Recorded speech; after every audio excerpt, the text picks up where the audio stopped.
You're here! Finally! Is something wrong? Monsieur Durvalette and Lady Farina, they seem to have gotten into a dispute!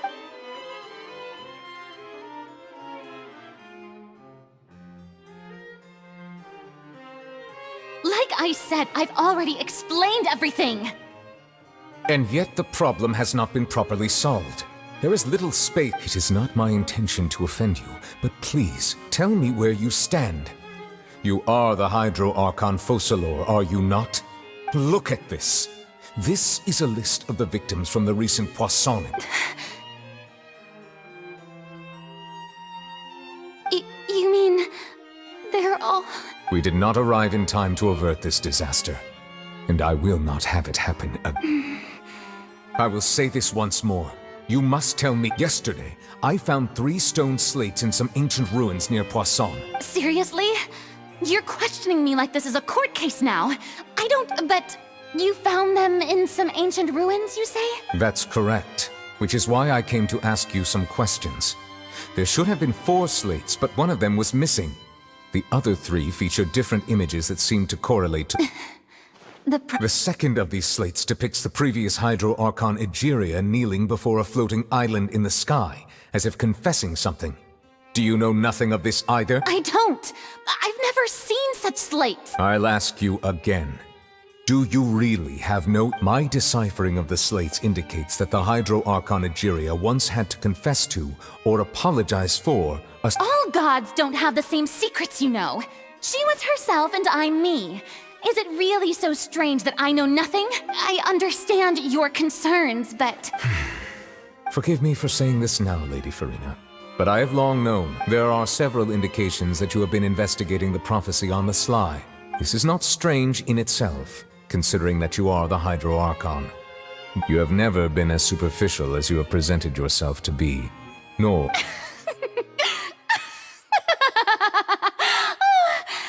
You've been watching me all this time, have you? I didn't think you were that... Well, since you know about my secret investigations, there's no point questioning or suspecting me. You're the Eudix, but just trust in me. You're Archon, and do as I say. Never mind whether you can truly convince yourself to or not. It'll all turn out fine. That's all I have to say. We do not discuss this matter again. Oh, the opera's about to start. Toodles!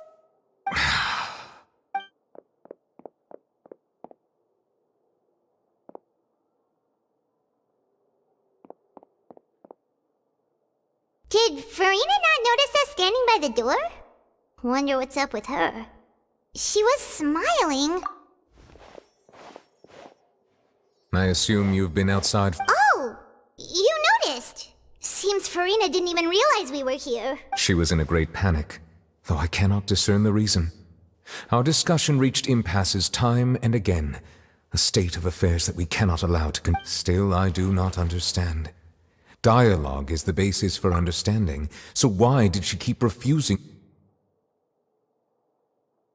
Everyone in her inner circle has noticed that she is hiding some secret. The issue... We may have to create a situation in which she will have no choice but to speak. Oh? Like what? Normally, people will only reveal the truth when standing trial. Perhaps we must have the Hydra... But Farina's seen so many trials, and she's really good at dodging questions. How do we make sure that she won't just slip away at... We will need to consider this thoroughly, join forces with... If at all possible, I would prefer to recuse myself from this affair, but... We must prevent the prophecy from coming to pass. This may be cruel to her, but all Fontaine is in crisis. The information a god possesses is too precious. And, but who will lend us...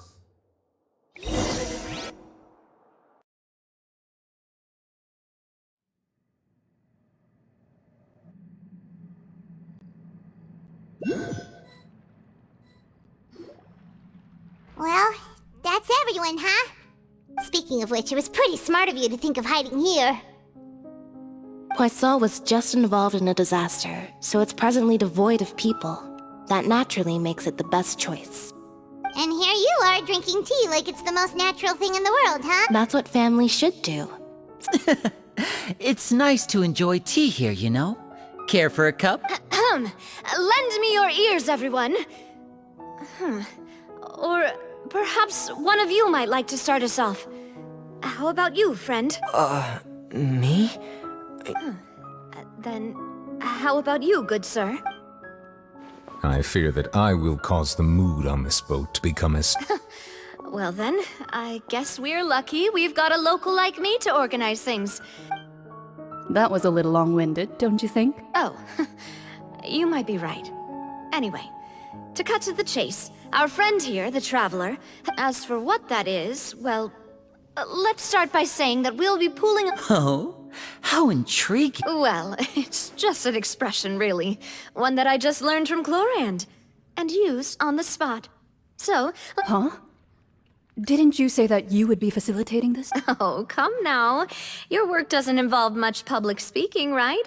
This is a good chance to practice. You might even pick up some I see.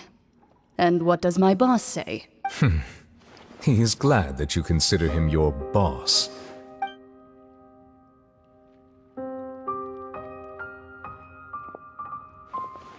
In that case, do any of you have experience hunting?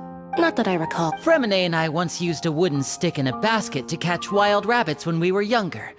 As for Lynette, Oh, right. You were sick that day, weren't you? I've also gone down. I'm afraid not. You may or may not have heard, but Fontaine once played host to a group known as the Marechaussee Hunters. Though that was their name, they did not hunt animals. Today, Fontaine's monster population has already thinned greatly, so the hunters have blended back into society, taking up arms in other lines of work. A trap comprises of the following components: bait, a trigger, and a containment device. Sometimes so, if we were to build a trap together... For me, I would prefer something basket-shaped. Pigeons and rabbits will see the bait and naturally enter the snare. Our line of work requires a deft hand. You used some of those techniques while moving the people of Poisson, didn't you? My subordinates mentioned that you even performed some magic for the bawling children. Yes, and I even managed to gather some intelligence in the meantime. I'm afraid I can't claim that as my strong suit. I prefer more stable methods, like... Calm and steady. Exactly the kind of person who would catch loads of fish. And I can be their assistant. With discretion, I'm sure. I'd probably use some sort of mechanical animal. Papa once bought me some small clockwork squirrels, mice, and such. When placed in the forest, they can attract others of their kind. I remember that you liked those too, didn't you? I did. And that would be a good way to go about it. If they're realistic enough, animals of the same kind will follow them all the way to the trap. What about you, Monsieur Neuvillette? I fear I do not have any related experience. That makes sense. You usually solve problems directly, without the... But I do have one more question for you, monsieur. If we were to create a trap now, how would you design it? I would like for it to be effective, but bring no... Kind, as always. However, our intention doesn't necessarily change the containment device and the type of implement we need. If we wanted to kill the prey in one strike, we would need a powerful implement. However, that also goes for prey that must be captured and safely contained. Wait, why's that? Only a hunter who's a true expert at subduing their prey can snare it without harming it. The line that divides life and death is often exceedingly thin. So, are we going hunting together? We hadn't thought of seeing ourselves as hunters. If our means of capturing and dealing with our prey is to put them on trial, and the hunt... But we shall require much more courage than any hunter to judge a god, a being whose seat is an exalted throne. Oh, so that's what's going on.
rough few days, hasn't it? So much has been happening. Paimon didn't think the meetings would go on for so long. Paimon thought they'd be at least a little frightened. Well, Fremine was, now that Paimon thinks about it, but everyone else just looked a little surprised. It's hard to say. Paimon doesn't have any experience with this sort of thing. But with you around, Paimon sure will do great. After all, you're the most reliable person in the world, aren't you? Did you just pour some tea? Paimon didn't notice you doing that at all. Then what's that? Paimon's never seen that cup before. Don't be frightened. I'm just Who's that voice? What a strange conclusion, but also such an interesting one. And yet even you feel confused. As such, I couldn't resist but come by for some tea and a chat. Consider me a passerby, just accepting a commission from my friend's disciple on a whim. Precisely. Call me N, a mage who wanders the world. At least, that's how my friends have suggested that I introduce myself. The prophecy. Yes, what has been prophesized will be fulfilled. What? Then is there any way we can stop it? People call such things fate, and it is written in the stars. So you've caught on. Just as prophecies are usually only the future as seen from the perspectives of the gods, are the things that you shall see different from the fate that the gods perceive? What is she talking about? It all sounds really impressive and important. I believe that you understand, right? Some things are insignificant. Ultimately, fate shall serve as your only guide, no matter what will happen in Tevat's... This was good tea, by the way. Thank... The voice. It's gone.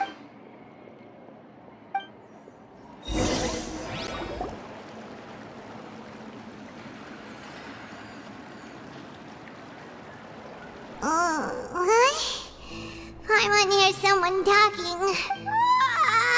Alright, Kami! Hey, it's you who's getting lazy, okay? Well, I see I've walked in on some lively banter. Mona! Fine, just fine. I went to take part in that Steambird panel. It turned out to be more interesting than I... Not all Fontanians are pessimistic about this. One jerk... Did she have pink hair by any chance? Why, yes, it was Charlotte. I'm in full support of her view. Prophecies are very important, but how can people allow their lives to be commandeered by just a few words? That's right! Paimon's glad to hear something sensible for once. Yes. About what we had discussed before. I did try, but I'm afraid I couldn't reach the old hag. I'll try again tonight, but I wouldn't get your hope. Huh? Goodness gracious. Are you serious? She said that even the god's gaze has blind spots. Pretty bold if you ask Paimon. Most people would believe the gods to be all-knowing, right?